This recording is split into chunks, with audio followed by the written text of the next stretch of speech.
I've always found it very strange when people say we need to criminalize drugs because drugs ruin people's lives, and they ruin the lives of their family members and a whole variety of other people. And I guess it can be true. It certainly is true that sometimes drug use does harm the individual and it can harm their family.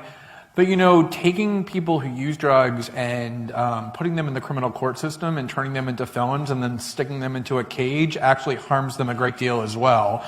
And so it's really weird, to say, well, we're helping people, we're doing this out of concern for them, we want to prevent harm from them being done to them, and our solution is to imprison them and take them away from their families. The other thing is there's an assumption embedded in that mindset that's really quite dubious that says that if we legalize drug usage, then it'll mean that fewer people do drugs. I think even if it meant that more people would do drugs, criminalization is still an evil. But there's lots of empirical evidence that calls that assumption into question. I actually did field research for the Cato Institute in 2008 and 2009 by going to Portugal, which was the first Western country to decriminalize all drugs, not just marijuana, but all drugs, including heroin, methamphetamines, cocaine. And in virtually every case, not just the social pathologies related to drugs, but drug usage itself decreased after Portugal implemented a system of decriminalization. And if you talk to the policymakers, what they actually say is that that was true for two reasons. One is that when you criminalize drug usage, you tell drug users, you have a reason to fear us, the state, with good reason. We'll put you into jail if we catch you.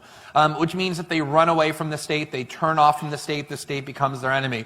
When you decriminalize, they become much more open to things like education campaigns about how to reduce the harms of drugs, or the risk of drugs, or even to be persuaded not to use drugs in the first place. But the bigger reason is that if you don't use all your money paying prosecutors and police officers and prison guards to create this penal state of mass incarceration, you free up huge amounts of money that you can spend on much more constructive usages like drug counseling for people who want it, or methadone clinics, or all sorts of other ways to reduce the harms of drugs. And then finally, I always just find it so bizarre. Obviously, alcohol, not just prescription drugs, but alcohol in excess causes enormous damage, yet no one thinks we should criminalize that, and for good reason, because we had this hideous experiment with prohibition where we learned that all of the harms from alcohol that were so upsetting, such as violence and gang warfare and the like, came not from alcohol but from prohibition itself, and that's obviously the same today.